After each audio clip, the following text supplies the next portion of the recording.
자, 그렇다면 이번 멕시코와의 경기 이긴다, 진다? 저는 예상해주시죠. 우리가 고전은 할 거예요. 왜 고전은 하냐면 아까 말씀드린 바로 그 포인트. 우리가 조별리그에서 겪어보지 않은 그런 공격력을 멕시코는 갖고 있고, 특히 저는 우리의 측면 수비수들이 좀 고생할 거라고 봐요. 사이드 쪽으로 측면. 사이드 쪽. 왜냐하면 멕시코가 보유하고 있는 선수들 가운데 가장 저는 강점 부위가 윙, 날개 선수들이라고 보거든요. 그러니까 우리로 따지면 뭐 아까 말씀드린 뭐 이동준 선수, 엄원상 선수 그런 위치에서는 멕시코 선수들이 발재간이 평균적으로 상당히 좋습니다. 상당히 좋아요. 그걸 막아야 되는데 우리 선수들이. 그러니까 멕시코는 뭐 북중미 팀이지만 사실은 뭐 브라질, 아르헨티나 약간 그런 식으로 우리가 남미 축구 연상하시면 되거든요. 남미 축구의 그 드리블 재간, 돌파력 요거 좋은 선수들을 연상을 하시면 멕시코의 지금 윙어들이 그런 능력들이 있다. 그래서 우리의 측면 수비수들이 일단 수비를 잘해줘야 될 뿐만 아니라 우리의 더 앞선에 있는 선수들, 중앙 미드필더들이라든가 우리의 측면 윙어들도 협력 수비에 빠르게 가세를 해줘야만이 우리 측면 수비가 상대 윙어와 1대1 장면으로 만났을 때 고생하는 것을 좀 줄여줄 수가 있거든요. 그래서 우리 입장에서는 측면에서의 협력 수비가 저는 수비적으로는 굉장히 중요하다고는 보는데, 그래서 저는 고전을 할 거다. 고전은 하는데 그래도 우리가 살짝 이기지 않겠느냐. 몇 대 몇 예상해 주시죠. 제 생각에는 우리도 실점을 합니다. 실점을 해서 대한민국의 2대1 승? 2대1 승? 2대1 승. 우리 멕시코에게 실점 안 하기는 어려울 것 같아요. 안 하기는 어렵고. 안 하기는 어렵고, 심지어는 이것이 전후반 90분 동안은 승부가 안 날 수도 있다. 고전을 하다가. 네, 그러니까 멕시코도 우리가 껄끄러울 것이고요. 우리도 멕시코가 껄끄러운 건 사실인 거고요. 그러니까 사실 이제 8강 정도부터는 모든 팀들이 이제는 다 강팀들끼리 붙는다고 봐야 돼요. 그런데 그러니까 우리가 그 작년에 평가전을 포함해서 A 대표팀으로 따지면은 뭔가 좀 멕시코에게 안 좋은 기억들이 좀 많이 있죠. 그런데 올림픽 레벨에서는, 올림픽 연령대에서는 우리가 여태까지 멕시코에게 이기고 비기고만 했지 진 적이 없어요. 그리고 요거는 이제 연령 제한이 있었던 시대는 아니지만 더 아주 옛날로 거슬러 올라가면 1948년에 이제 런던 올림픽이 있었어요. 그러니까 이때 올림픽에 우리가 정말 광복 직후에 나가서 거기서 1승을 거뒀다는 게 오히려 중요한 거예요. 멕시코를 상대로 우리가 이겼어요. 그 상대가 멕시코였습니다. 그래서 올림픽에서는 어쨌든 우리는 멕시코를 상대로 기분이 꽤 좋아요. 그리고 우리가 이제 동메달을 땄던 그 런던 올림픽 2012년에 사실 그 올림픽의 금메달을 멕시코가 땄거든요. 우리는 동메달인데 거기는 금메달이었어요. 그런데 그 금메달을 딴 팀에게도 그 올림픽에서 우리와 멕시코의 경기만 보면 0대 0으로 비겼어요. 그러니까 우리가 올림픽에서는 어쨌든 멕시코를 상대로 기분이 나빠 본 적은 없어요. 항상 괜찮았어요. 해볼만 하다. 네, 그래서 그러니까 서로 좀 껄끄러운 거죠.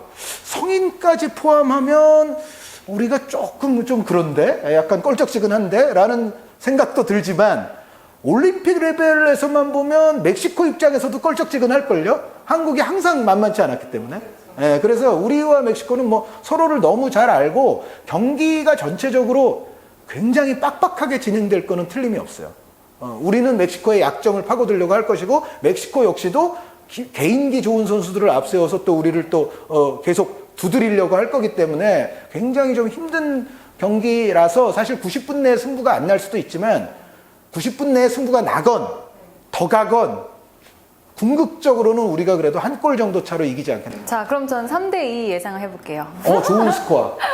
우리 요건 진짜 좋은 예상입니다. 2대1 하셨으니까 네, 전 3대2. 그렇죠. 제가 또 비밀을 하나 알고 있거든요. 어떤 비밀입니까? 이게 첩보를 전해드렸는데 지난번에 엘리베이터에서 피디님께 살짝 말씀드린 게 있다고. 그게 뭐였죠? 유로 2020 유로 2020에 관해서 코파 아메리카 결승 국가. 코파 아메리카에서는 아르헨티나. 그렇죠. 유로 2020에서는 이탈리아가 우승할 것이다. 라고. 제가 이거는 네. 그러니까 제가 방송에서 말한 게 아니기 때문에 이거를 들으신 분은 이 대리얼미터의 PD님밖에 없어요. 맞아요. 그런데 그러고 보니까 그렇네요. 네, 그래서 네. 저희 PD님이 좀 돈을 버셨어요. 그걸로요? 네.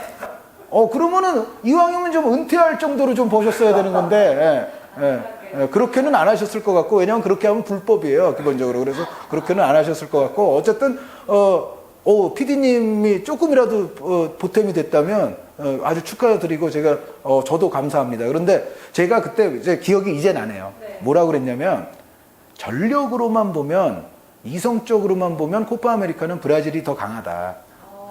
그런데 왠지 요번엔 아르헨티나가 객관적인 약간 열세의 예상을 딛고 오히려 아르헨티나가 할 것 같기도 할 것 같다라고 말씀을 드렸었고, 잉글랜드 이탈리아는 그것도 잉글랜드가 오히려 외관상 조금 더 좋아 보이는 면도 없지 않아 있는데, 그럼에도 이탈리아가 할 것 같다.